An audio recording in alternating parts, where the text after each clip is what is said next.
네, 오늘부터 출이집트기가 시작되는데요. 출이집트기, 출애굽기죠. 저는 아무래도 이집트보다는 애굽이 좀 더 익숙한 관계로 앞으로 제가 설교할 때 애굽이라 해도 양해해 주시기 바랍니다. 출애굽기는 엑소더스, 탈출이나 출발이라는 뜻이죠. 말 그대로 이스라엘 백성들이 애굽에로부터 탈출하는 이야기로 시작됩니다.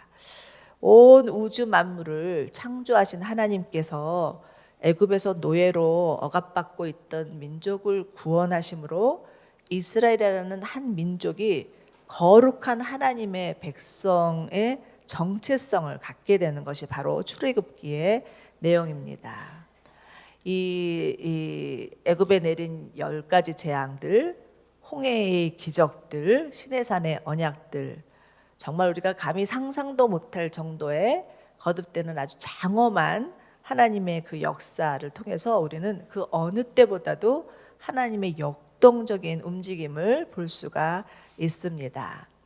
성경 중에서도 사도행전과 함께 가장 신나고 가장 흥미진진한 책이 출애굽기가 아닌가 싶습니다.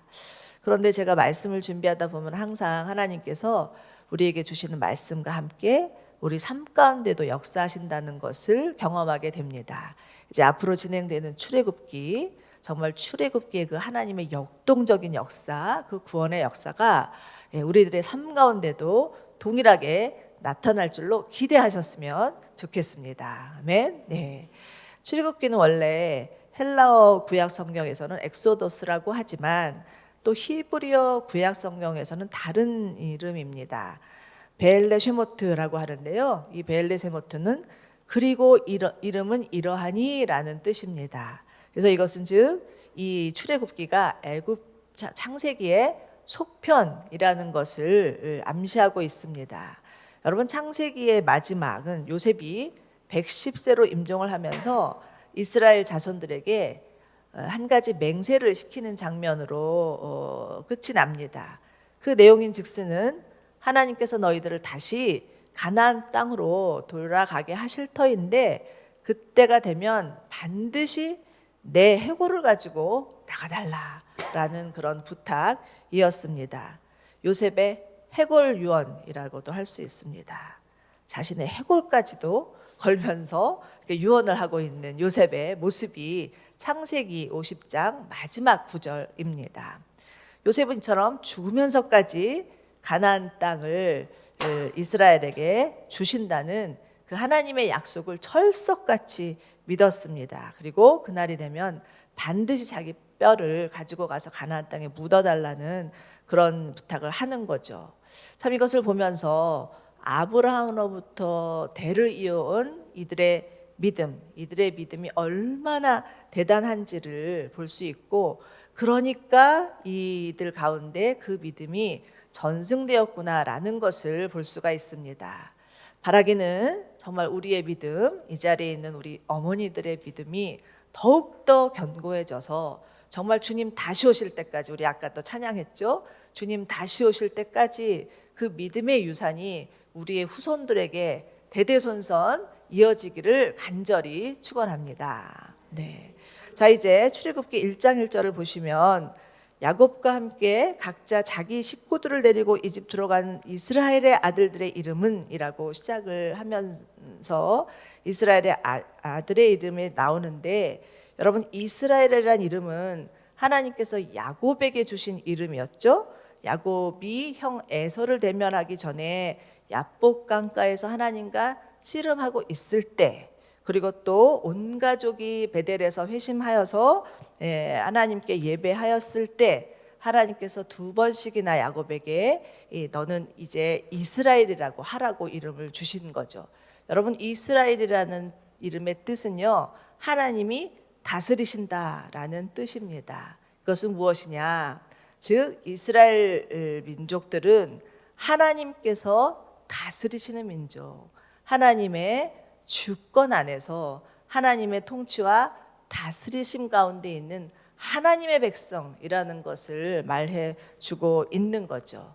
자, 그렇기 때문에 이렇게 시작되는 출애굽 1장 1절에 그 출애굽에 시작되는 이 사건은 사실은 이 야곱의 일가가 단순히 기근으로 인한 생활고 때문에 난민이 되어서 피치 못하게 애굽에 온 것이 아니라 하나님의 원대한 계획이 담겨져 있었다라는 것입니다. 즉 하나님의 뜻이 있었다라는 것이죠. 창세기 46장을 보면 야곱이 애굽으로 내려가기 전에 하나님께서 야곱에게 나타나셔서 하시는 말씀이 너는 애굽으로 내려가는 것을 두려워하지 말아라. 내가 거기에서 큰 민족을 이룰 것이다 라는 말씀을 주십니다. 자, 여기서 거기에서라는 단어, 애굽이라는 단어를 주목해 보시기 바랍니다.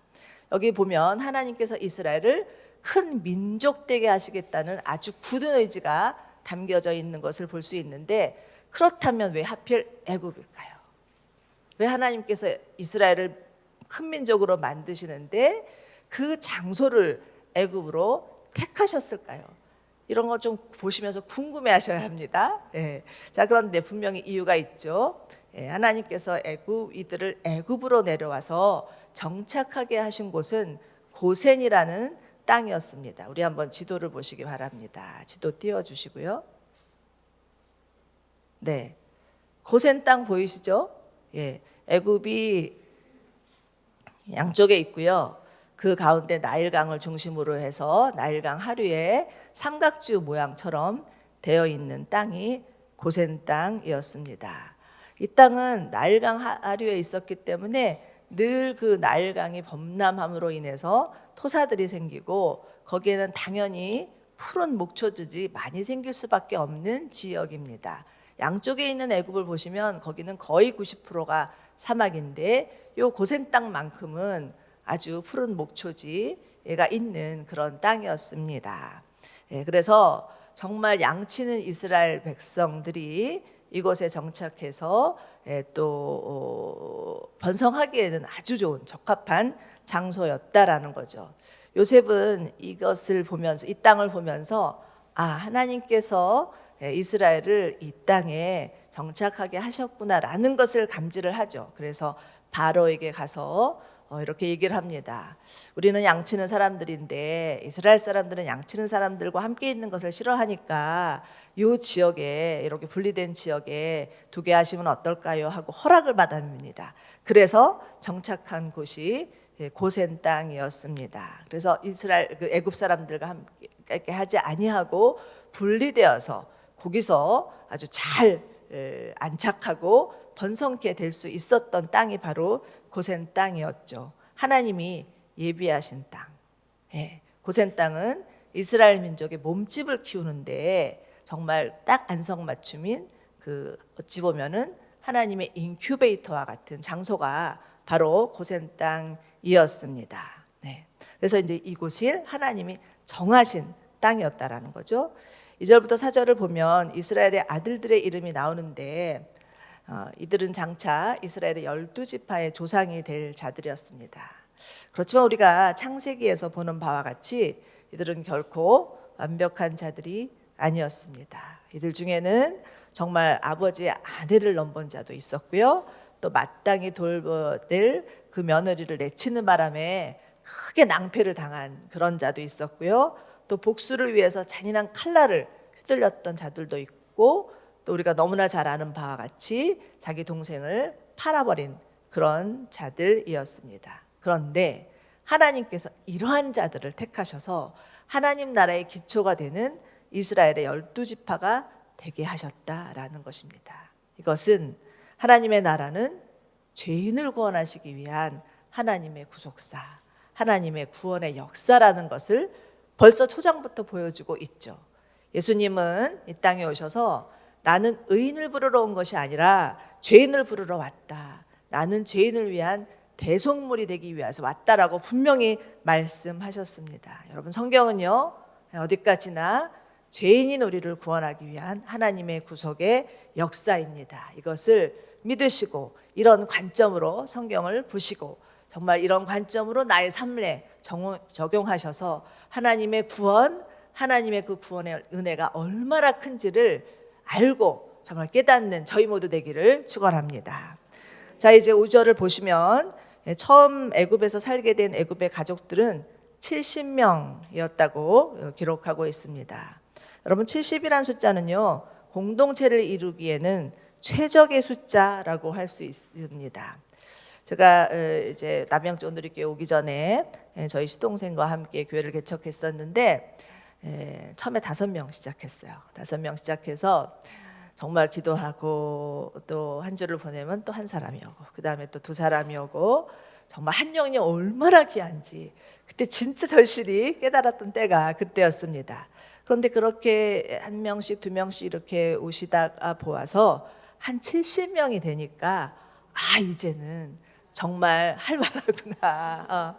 이제는 정말 교회로 모습이 세워져 가는구나라는 생각을 했었습니다.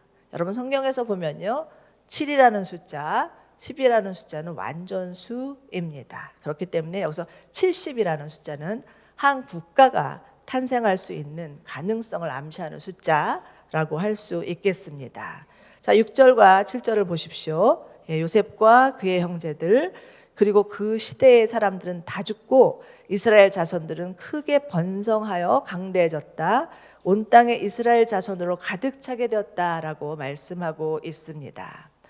출애굽할 당시에 그 인구수를 보면 이스라엘 자손 남자만 장정만 한 60만이었다라고 추정을 하죠. 그렇다면 아이들과 여자까지 합하면 한 200만 정도라고 합니다. 400년 만에 이렇게 불어난 거죠. 사실은 이 숫자는요, 지금으로 생각하면 뭐 그런가 보다 할 수 있는 숫자입니다. 그렇지만 당시는 영아 사망률이 엄청 높았던 시대일 수밖에 없죠. 그렇게 따지면 굉장한 숫자라는 것입니다. 사실은 우리나라만 해도 몇십 년 전을 생각해 보면 꽤나 영아 사망률이 높았습니다. 옛날 우리 어머님들의 이야기를 들어보면 형제 중에서 한두 명은 태어나면서 죽고 또 태어나자마자 죽고 그리고 몇 년 안 돼서 죽고 이러면서 정말 자랄 때까지 살아남는 분이 얼마 되지 않았다라는 얘기를 종종 듣습니다. 그런 차원에서 볼 때 이스라엘 민족이 이처럼 번성하고 더구나 번성할 뿐만 아니라 아주 강대했다라고 표현을 하고 있는데 이렇게 강하고 번성한 민족으로 이루어질 수 있었던 것은 하나님의 은총과 섭리였다라는 것입니다. 하나님의 구속사적 계획 안에서 이루어진 신적 축복과 약속이었다라는 것입니다. 그렇기 때문에 창세기 1장에 나오는 너희는 생육하고 번성하고 정복하고 다스리라고 하신 하나님의 말씀은 우리 믿는 자들에게 주시는 하나님의 문화 명령이라는 것입니다. 여러분, 요즘 날이 갈수록 결혼이 늦어지고 또 비혼도 늘어나고 저출산율도 높아지는 이 시대 가운데 정말 우리 자녀들의 결혼과 출산을 위해서 기도해야 된다라고 생각합니다. 정말 바라기는 우리 믿는 자들의 가정 안에 생육하고 번성하고 또 다스리는 그런 믿음의 축복이 있기를 간절히 원합니다. 그래서 하나님의 나라가 흥왕되고 하나님의 나라가 번성되어서 정말 주님 오실 때까지 이 땅 가운데 하나님의 나라가 편만히 이루어지는 것들을 기대하며 기도해 주시기 바랍니다. 네. 자, 애굽에서의 400년의 기간은 하나님의 특별한 보호하심과 섭리 아래서 번성하게 된 시기였습니다. 그런데 이 시점쯤 어느 시점쯤 되었을 때 생각지도 않은 어려움을 겪게 되는데 요셉을 알지 못하던 왕이 일어나서 애굽을 다스림으로 인해서 이스라엘에 대한 박해가 본격적으로 시작됐다는 거죠. 우리 한번 9절 보시겠습니다. 9절 보시면 보라, 이스라엘 민족이 우리보다 많고 강대하다. 자, 그러니 그들을 대할 때 지혜롭게 대처하자. 그렇지 않으면 그들이 더 많아져서 만약 전쟁이라도 일어난다면 우리 적들과 연합해 우리와 대적해 싸우고 이 땅에서 떠날 것이다 라고 말합니다. 자, 그렇다면 요셉을 알지 못하는 새 왕이란 누구일까요? 이 왕은 애굽의 18대 왕조인 투트모스 1세입니다. 요셉이 총리로 있던 시절에는 요셉 요셉과 같은 셈족 계열의 힉소스 왕조가 다스렸었습니다. 그런데 이제 시대가 바뀐 거죠. 여러분, 힉소스 왕조는요, 외국 땅의 통치자라는 뜻입니다. 그래서 원래 애굽 왕조가 아니었습니다. 그런데 이 힉소스 왕조는 이제 마차, 뭐 또 수레, 이런 병거, 이런 신무기들을 갖고 있었기 때문에 오랫동안 애굽을 다스리고 있던 애굽 왕조를 무너뜨릴 수 있고 자신들이 대신 그 자리를 차지할 수 있었던 거죠. 그래서 이 힉소스 왕조가 다스리고 있었을 때 요셉이 국무총리가 되었는데, 이 힉소스 왕조는 요셉과 같은 셈족 계열의 사람이었다라는 것입니다. 어찌 보면 요셉이 그 당시에 또 국무총리까지 등극할 수 있었던 것은 같은 셈족 계열이었기 때문에 유리했을 수도 있다라는 것을 보면서, 아, 정말 모든 것이 하나님의 섭리이구나. 이것 정말 우리의 모든 삶의 일거수일투족이 하나님의 섭리 가운데 있고, 특별히 믿는 자의 행보는 하나님의 그 섭리와 계획 아래 있다라는 것을 볼 수가 있습니다.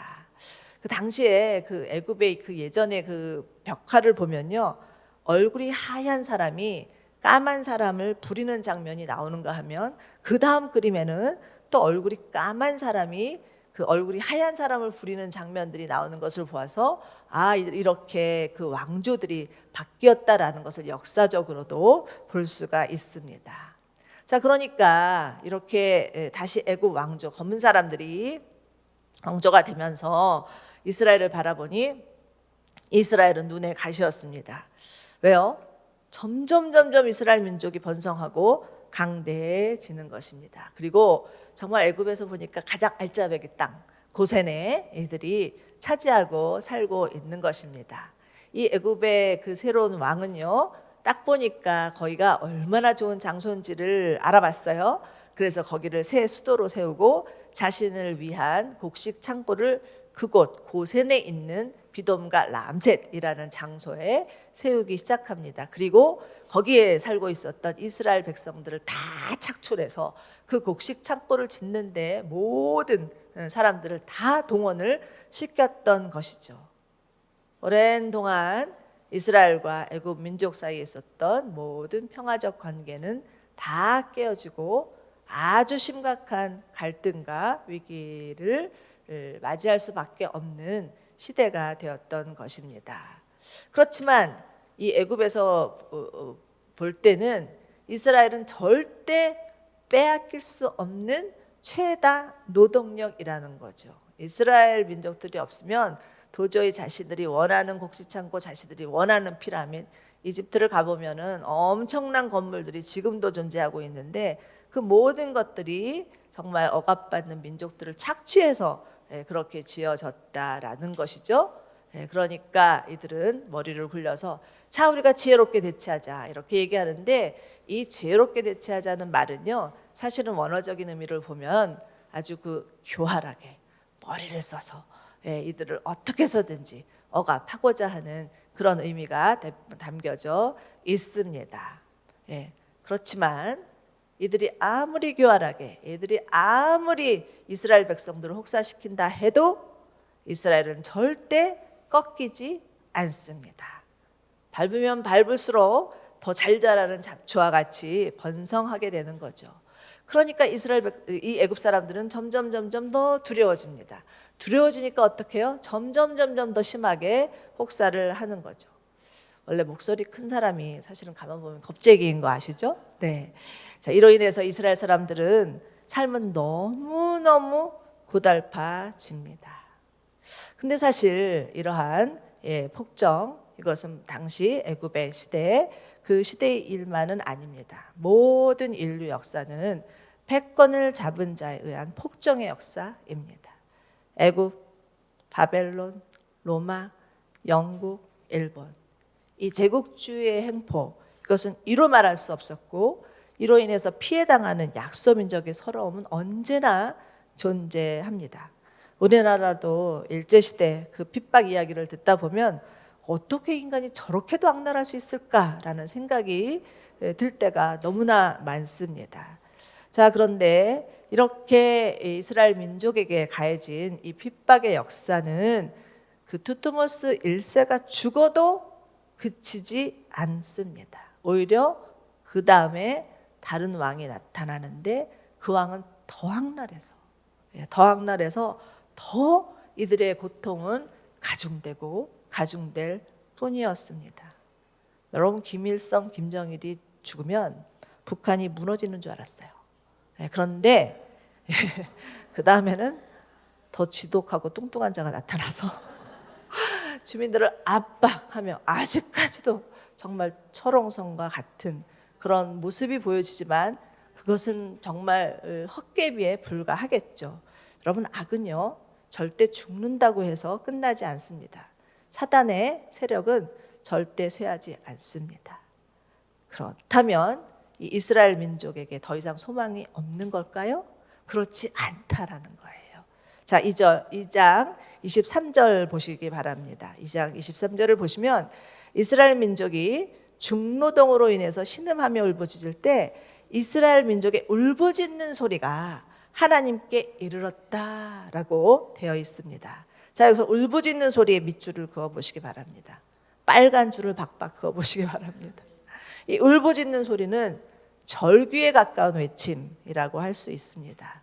사실은 그 의미를 가만히 묵상해 보면 그동안은 아무리 힘들어도 부르짖지 않았구나 라는 뜻이 내포되어 있기도 합니다.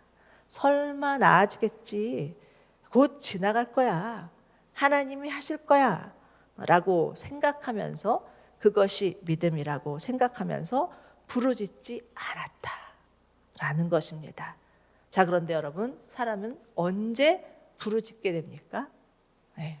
자신의 한계에 다다랐을 때, 도저히 내 힘으로는 안 된다는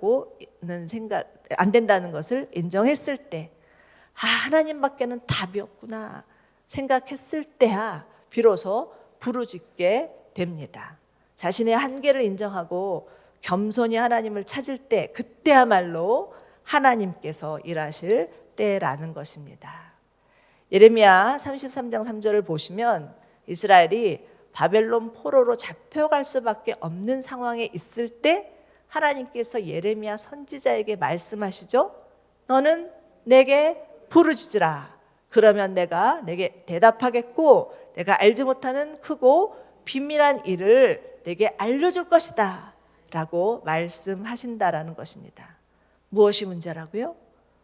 하나님이 부르짖으라고 하시는데 자신의 고통에 함몰되어서 부르짖지 않는 것, 정말 절망과 낙심 가운데서 하나님을 찾지 않는 것이 문제라는 것입니다. 여러분, 가장 무서운 것은요, 희망을 잃어버리는 것이에요. 희망을 잃어버린 사람은 더 이상 하나님을 찾을 수 없습니다. 우리 안에 있는 영적인 패배주의, 영적인 회의감, 그것이 들어오면 하나님은 더 이상 기대하지 않아요. 우리나라 일제강점기 시대 때 우리나라의 그 독립투사들, 또 목사님들, 그 중에는 왕왕, 또 배반을 하고 배교를 또 일으켰던 분들도 계십니다. 왜요? 희망을 잃어버렸기 때문에. 일제시대가 점점 10년, 20년, 30년이 지나가고 일본이 하는 전쟁마다 승승장구를 하니까 다 희망을 잃어버리는 거예요. 그러니까 더 이상 투쟁하지도 않고 더 이상 하나님을 찾지도 않는다라는 거죠. 여러분, 희망을 잃었다는 것은 하나님을 잃었다라는 말이기도 합니다. 그런 차원에서 지금 이 코로나 팬데믹, 정말 전 세계가 고통을 받고 있는 이때야말로 하나님께 부르짖어야 할 때임을 믿으시기 바랍니다. 나만 괜찮으면 됐지라고 하는 생각들, 그것은 아니라는 것입니다. 지금 하나님께서 교회에게 요구하시는 것은 울부짖음이에요. 너희는 부르짖어라. 그렇게 말씀하십니다. 그리고 우리가 정말 하나님께 부르짖는다면 그것은 희망이 남아있다. 하나님이 하실 것이다 라는 것을 볼 수가 있다라는 것이죠. 저는 가끔 이런 생각을 합니다. 우리가 정말 부르짖어야 되는데 부르짖지 않고 그냥 낙심하고 절망하다가 이것이 오래되면 더 이상 하나님을 찾지도 않고 하나님을 구하지도 않는 시대가 올까봐 두렵습니다. 그렇지만 여러분, 하나님은 고통받는 자의 울부짖는 소리를 반드시 들으시고 그 소리는 하나님께 상달된다. 하나님의 보좌에 올려진다라는 것입니다. 우리 시편 18편 6절 보시고 함께 읽겠습니다. 시편 18편 6절 시작. 내가 고통 가운데 여호와를 부르고 내 하나님께 도와달라고 울부짖었습니다. 주께서 성전에서 내 목소리를 들으셨으니 내 울부짖는 외침이 주의 귀에 들렸습니다. 예, 아멘. 오늘 24절에서도 하나님께서는 이스라엘 민족의 신음소리를 들으신다라고 되어 있죠. 여기서 들으신다라는 동사는요, 쉐마라고 하는 히브리 말인데 주의 깊게 경청하다라는 뜻입니다. 하나님 누구의 소리에 주의 깊게 경청하신다고요? 고통받는 자의 신음소리. 여러분, 옛날에 우리 나라 조선시대에 신문고라는 제도가 있었던 것 아시죠? 아마 역사 시간에 배우셨을 것입니다.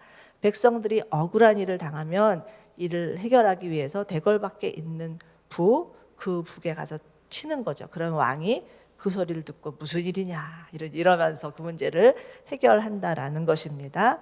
자, 여러분, 하나님은 우리가 치는 북소리, 정말 고통받는 자의 신음소리를 외면하는 분이 아니십니다. 역사는요, 강자의 힘에 의해서 이루어지는 것이 아니에요. 약자들이 하나님께 신음하고 하나님께 울부짖고 그 소리를 주님이 들으시고 하나님께서 일어나셔서 하나님의 역사를 이루어 가신다라는 것입니다. 여러분, 우리나라 역사도 한번 보시기 바랍니다. 정말 일제강점기 6.25 한국교회가 얼마나 그때 하나님께 간절히 부르짖었는지 하나님께서 그 한국교회의 부르짖는 소리를 들으시고 거기에 귀를 기울이셔서 오늘날과 같은 놀라운 부흥을 일으키신 것 아니겠습니까? 하나님은 지금도 우리가 울부짖는 소리를 듣고 계십니다. 코로나로 인해서 정말 어려워진 가정의 신음소리도 듣고 계시고 실업난에 허덕이는 우리 청년들의 울부짖는 소리도 듣고 계시고 정말 우리가 기도했던 아프간 미얀마 교회의 고통소리로 듣고 계십니다. 그렇기 때문에 고통은 하나님께 부르짖으라는 신호라는 것을 꼭 기억하시기 바랍니다. 하나님을 향한 북소리, 이것을 놓치지 말고 정말 하나님을 향해서 그 북소리를 울리는 저희 모두 되기를 주님의 이름으로 축원합니다. 아멘. 자, 24절 보시면 24절에서 하나님께서는 이스라엘의 민족의 신음소리를 들으시고 아브라함과 이삭과 야곱과 맺은 언약을 기억하셨다라고 말씀하십니다. 여기서 기억하신다라는 동사는 행동하신다라는 뜻을 내포하고 있습니다. 아브라함과 이삭과 야곱과 맺은 언약을 새까맣게 잊으셨다가 겨우겨우 생각해내셨다는 뜻이 아니에요. 하나님이 움직이기 시작하셨다라는 것입니다.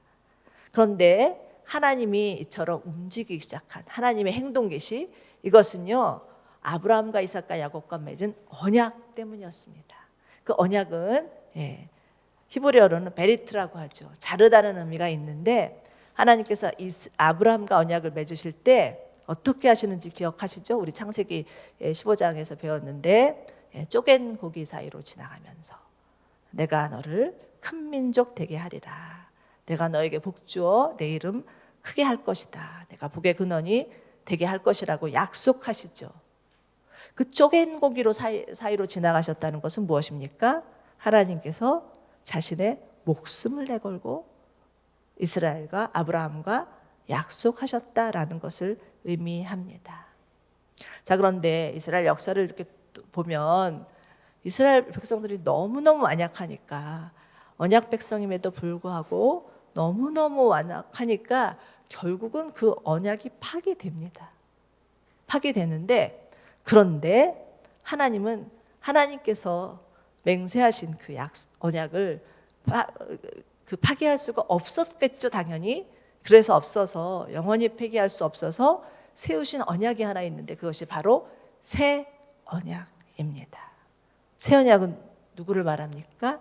예수 그리스도를 말하는 거죠.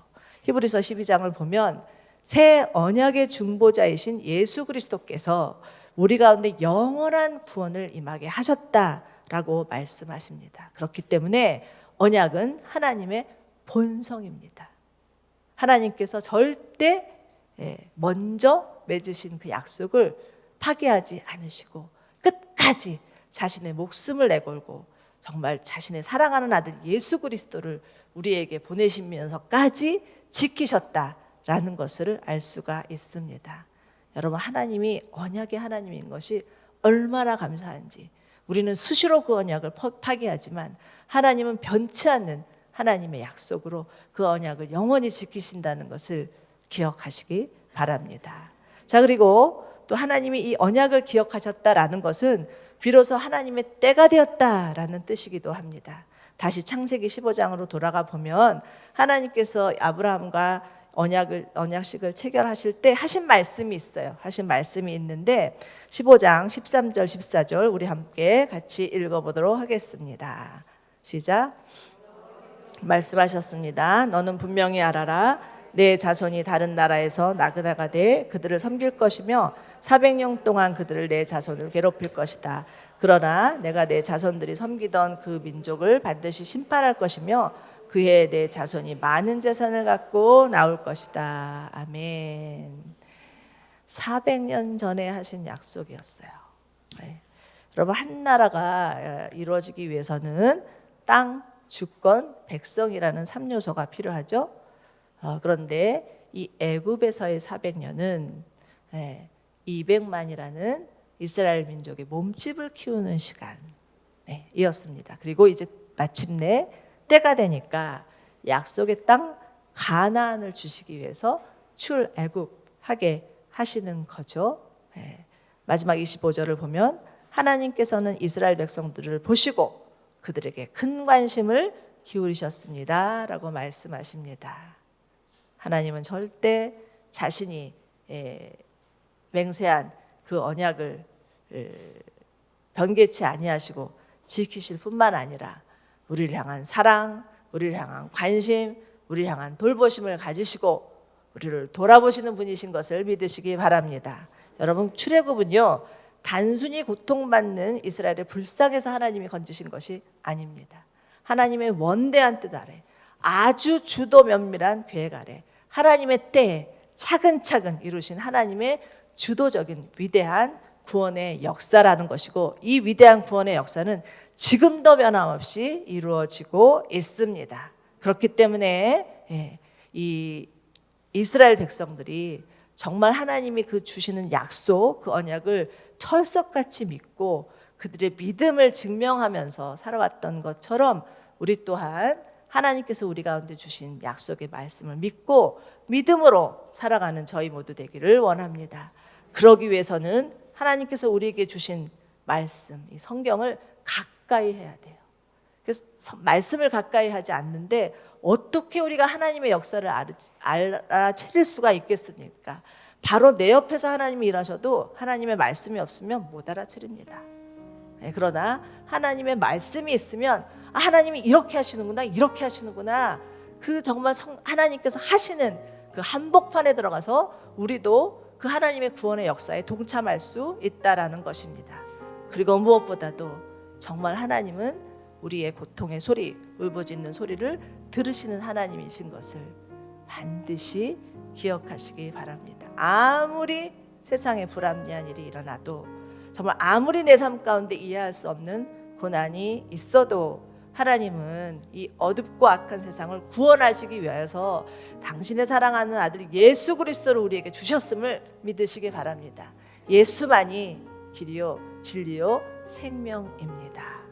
우리가 정말 어떤 상황에서도 하나님 앞에 고통 가운데 울부짖으며 기도할 때 하나님은 그 기도를 들으시고 하나님의 언약을 기억해내시고 우리 가운데 관심을 가지시고 돌아보시는 분이심을 믿으시기 바랍니다. 아멘.